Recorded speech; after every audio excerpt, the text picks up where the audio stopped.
Antes de compartir mi pantalla, quiero hacer un pequeño ejercicio que estoy aprendiendo mucho sobre temas de accesibilidad para personas con discapacidad visual y en las presentaciones, gracias a un congreso de antropología al que asistió mi esposa, aprendimos mucho sobre cómo podemos empezar a dar una charla para cuando, por ejemplo, hay casi 400 personas conectadas y a lo mejor alguien tiene algún grado de discapacidad visual. Entonces me presento, soy Carlos Candiani, estoy usando gafas o lentes negros.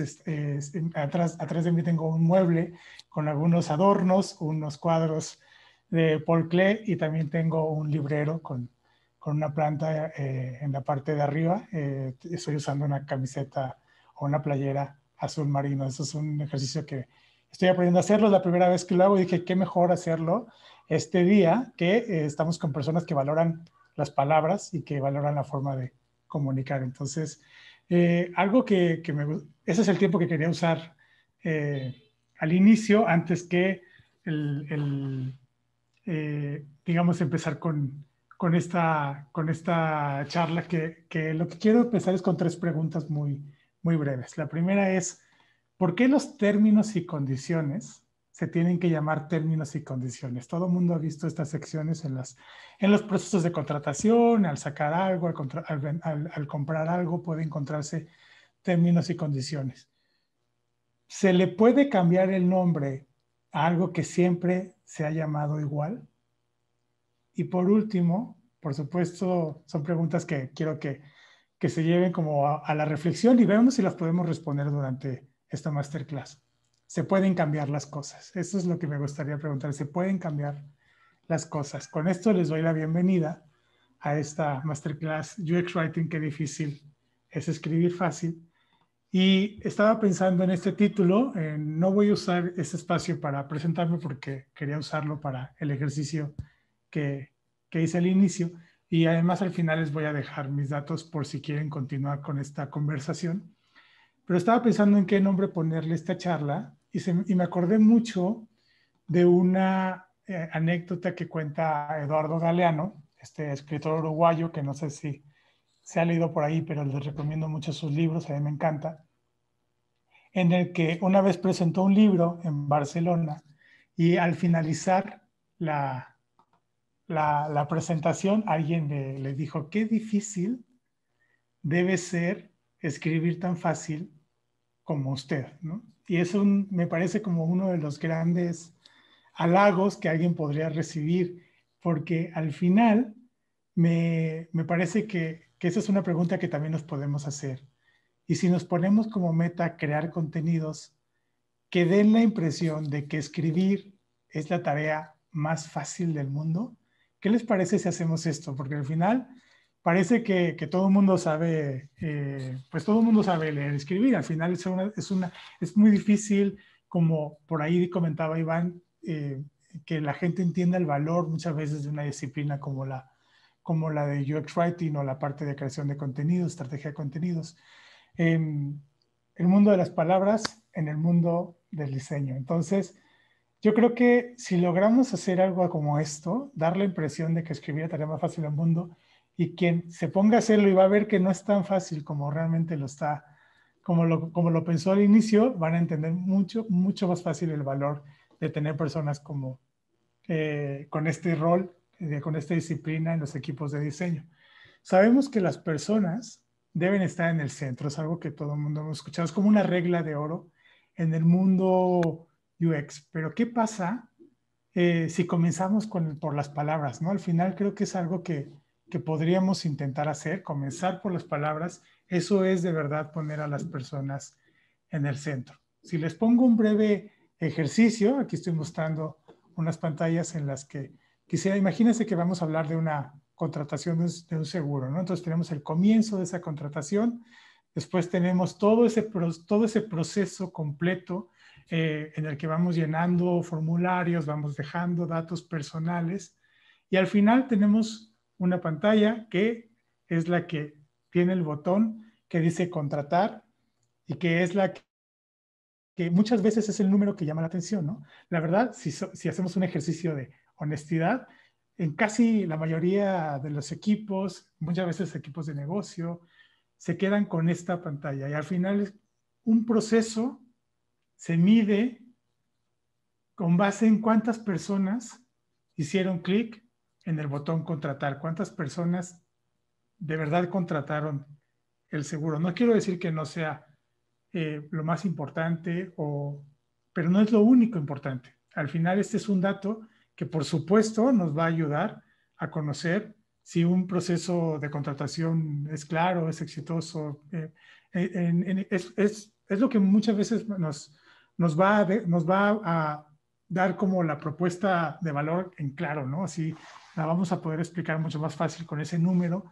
Pero si nos regresamos un paso atrás y pensamos en el desarrollo y pensamos en todos los escenarios que se pueden llegar a dar ahí, entonces vamos a empezar a entender otro tipo de problemas, incluso si un proceso llega a tener muchísimos clics en el botón contratar, genial.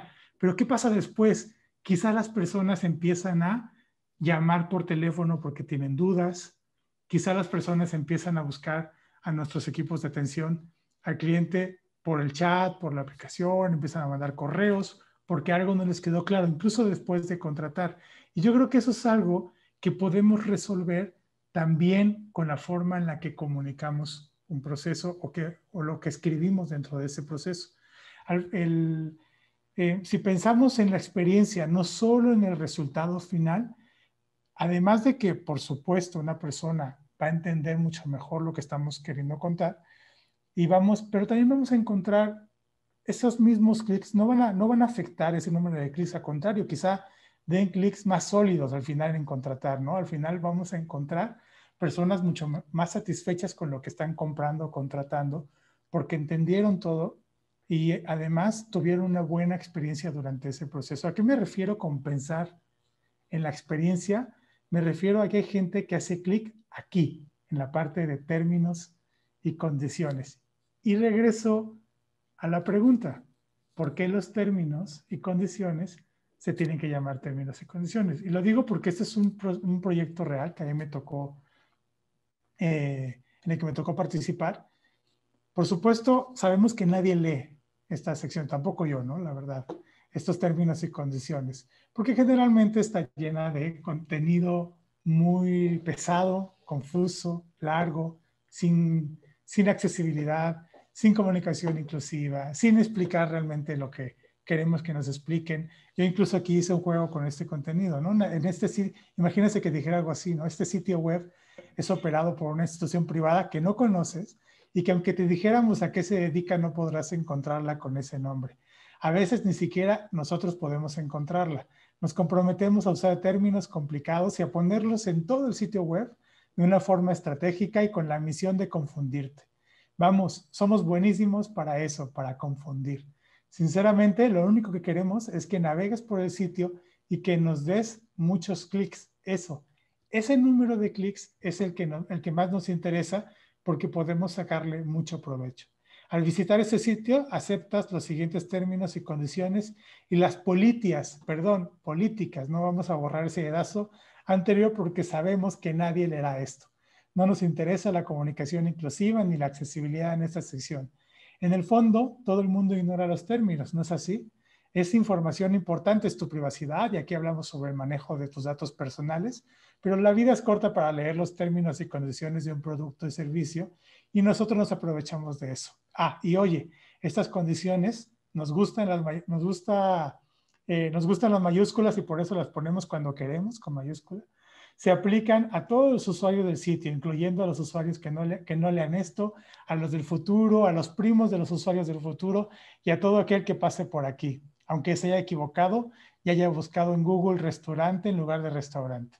También aplican si solo estás echando un ojo, si eres comerciante y diagonal o colaborador de este sitio. Por cierto, seguimos usando y diagonal o, aunque la recomendación gramatical sea evitarla, porque en los términos y condiciones todo se ignora, también la ortografía. Bueno, el primer culpable de que la gente no lea todo eso son los términos y el título, términos y condiciones. Hay veces que los equipos legales nos pueden decir, no, aquí sí se tiene que llamar así por este motivo, pero hay una conversación alrededor de eso. Y muchas veces hay ocasiones en las que no se tiene que llamar así. Yo me he encontrado con proyectos en los que no se tiene que llamar así y podemos entonces jugar un poco con eso, porque medimos el tiempo que la gente le da a estas pantallas y aproximadamente es 2 segundos el tiempo que le da antes de continuar, antes de seguir al siguiente paso. Y muchas veces no viene toda esta explicación que yo les dije, sino viene información de verdad muy importante, como lo que ocurrirá si no llega el producto, qué debes hacer si llegan malas condiciones, información sobre la garantía. Esa es información que en un proyecto en el que estuve queríamos que la gente leyera. Sin embargo, no estábamos lográndolo. Entonces hicimos un ejercicio en el cual cambiamos el título, simplemente el título de esa sección. Y le pusimos así, dale un minuto a esta información importante. Lo pensamos un poco pensando en simplemente si la gente le iba a dedicar más tiempo a esa pantalla. ¿Y qué creen? Pasamos de 2 a 6 segundos. Tampoco nos van a dedicar toda la tarde, pero sí la gente se detuvo mucho más en esa parte del proceso que queríamos que leyeran, porque al final, aunque la gente sí estaba contratando, y lo más importante, esto no modificó el número final de contrataciones, sino lo que hizo fue ayudarnos a que tuviera un impacto en una siguiente etapa. Es decir, en el momento en el que la gente ya contaba con el producto, con el servicio, y entonces venían las llamadas a nuestro contact center o gente preguntando por correo electrónico, por el chat. Entonces, esto ayudó a que la gente leyera, hubo menos tasa de contacto, contact rate como le llaman, menos llamadas, y las personas encontraron la información que necesitaban. Eso es algo que me gustaría que se llevaran. Solamente este título nos ayudó a recibir menos llamadas después del proceso de contratación. ¿Cómo llegamos a ese resultado como equipo? Aquí, como saben, tenemos el proceso de diseño, design thinking, y era hacer una vez el proceso. Estamos hablando de quitar palabras complicadas, palabras técnicas, palabras, y hablar un poco más de una forma natural. Bueno, vamos a borrar proceso y vamos a decir, era hace una vez una forma de trabajo. Esa forma de trabajo, si la pensamos como UX Writer, cambian solamente un par de nombres en cuanto al proceso. Y le llamamos un poco más entendimiento a la parte de la empatía. Entendimiento, la definición del problema se puede quedar igual. En la ideación entra cuál es la voz de la marca y qué tono vamos a usar en específico para ese proyecto. Y, por supuesto, en el prototipado ya estamos hablando del lenguaje claro que queremos que venga ahí. Y las pruebas se quedan igual. A mí me preguntan muchas veces cómo explicar que la persona que es UX Writer en el equipo tiene que estar desde el inicio, y por ahí conecto con la primera parte de estas 2 masterclasses que estamos dando, con la de Iván, que decía, ¿por qué empezar desde etapas tempranas? Y yo siempre les pongo esto como en formato pregunta. Entendimiento. La persona que escribe debe conocer las necesidades de los y las usuarias. Respondan a esta pregunta y vean si esa persona tiene que estar desde el inicio. En la definición del problema, la persona que escribe debe entender cuál es el problema a resolver. En la parte de voz y tono, en la parte de la ideación, es importante saber cómo le vamos a hablar al público objetivo, a nuestra audiencia. El lenguaje claro en la parte del prototipado ayudaría a tener prototipos que ya tengan textos claros. Y lo último, en las pruebas, ¿quién debe reescribir de acuerdo con los resultados de esas pruebas? Es decir, si la respuesta es sí a la primera, si la respuesta es sí a la segunda, a la tercera, a la cuarta y al final es la persona que es UX Writer, entonces tenemos que estar en toda la parte del proceso.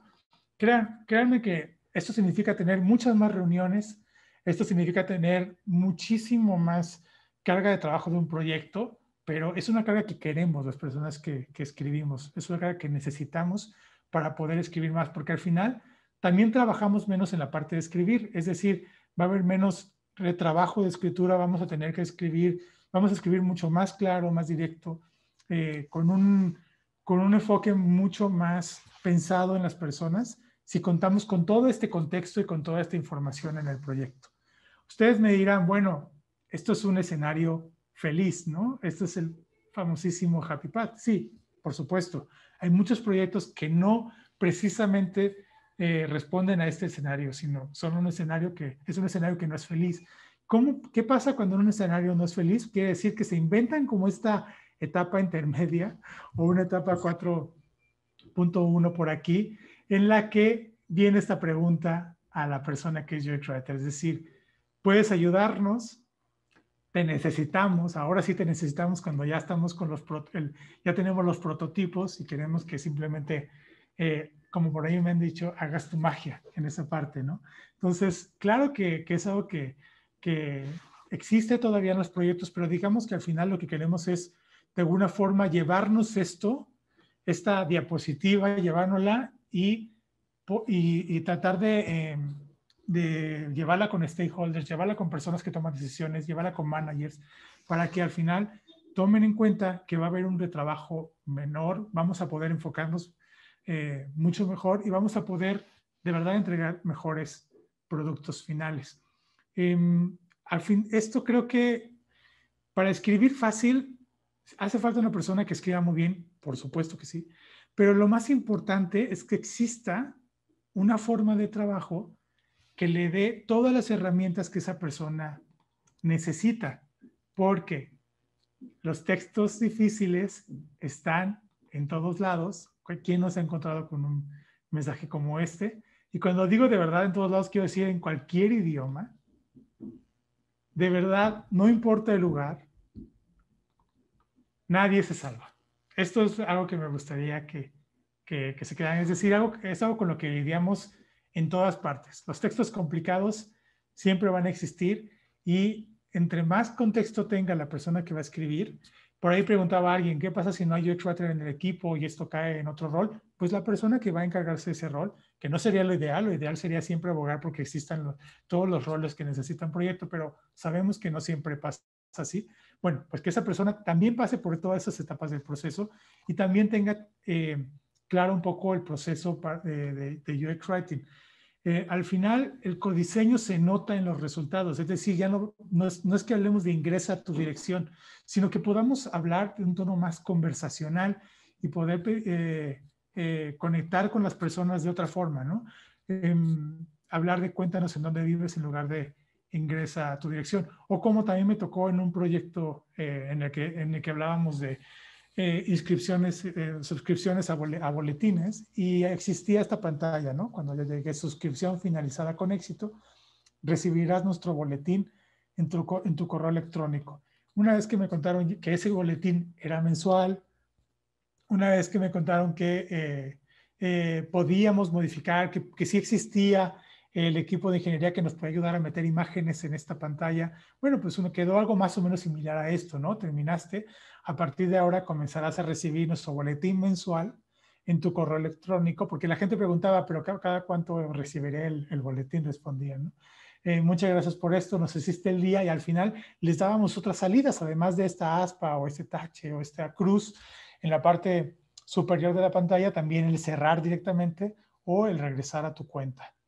Y si logran esta parte, digamos, conversacional, se lo van a poder llevar a otras plataformas, a otros ambientes, ¿no? Esto es una app, Release Note, que escribí hace poco y puedes jugar también con la forma de comunicarte ahí, ¿no?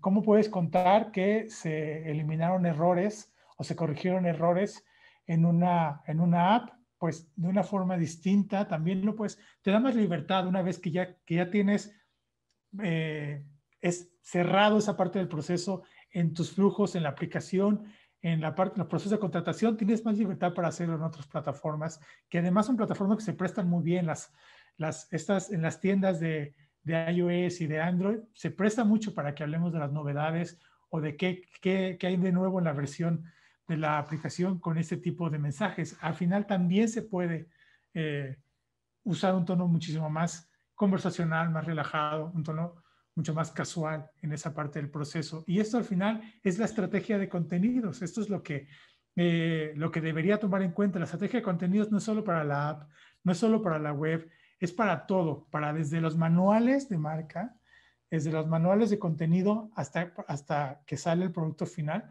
y representa a la marca en general en cualquier lugar, pues pasa por la estrategia global, si la marca tiene presencia en más países, pasa por redes sociales, pasa por incluso cómo nos comunicamos por llamada, en los call center, contact center, pasa en las oficinas o en las sucursales o en todo lo, atención persona a persona, pasa en lo que enviamos de comunicación escrita, pasa en el sitio web, en la app, pasa en la estrategia para posicionar nuestro contenido en los navegadores.